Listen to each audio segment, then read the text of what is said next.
Hi hello నమస్తే welcome back to our channel. Fitness గురించి ప్రత్యేకంగా లెక్చర్ ఇవ్వాల్సిన అవసరం లేదు. ఈ కాలంలో ఏం తినాలి, ఏం తింటే ఆరోగ్యంగా ఉంటాం అనేది ప్రతి ఒక్కరికి తెలుసు. కానీ పాటించడమే చేత కాదు. నిజాన్ని నిజంగా ఒప్పుకుంటే ఇది నిజం. చాలామంది ఆరోగ్యంగా ఫిట్నెస్గా ఉండాలంటే పోషకాలు తగిన మోతాదులో లభించాలని అనుకుంటారు. సరైన పోషకాలు అవసరమే అయినా వాటిని ఎలా తీసుకుంటున్నాం అనేది కూడా చాలా ముఖ్యం. కోవిడ్ వచ్చిన సమయాలను గుర్తు చేసుకుంటే ఎంతోమంది తమకు సరిపడా పోషకాలు అందట్లేదని, ఇమ్యూనిటీ తక్కువగా ఉంటుందనే కారణంతో కృత్రిమంగా పోషకాలను తీసుకున్నారు.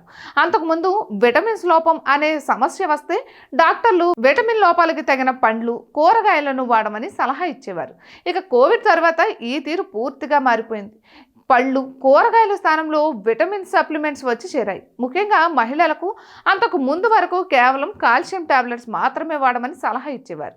కోవిడ్ తర్వాత ఈ పరిస్థితిలో చాలా మార్పు వచ్చింది. మనకు రోజులో అవసరమయ్యే పోషకాలు మనకు లభ్యం కావు అనే మాట కాస్త ఆత్మ విమర్శ చేసుకుని నిర్ణయిస్తే బాగుంటుంది.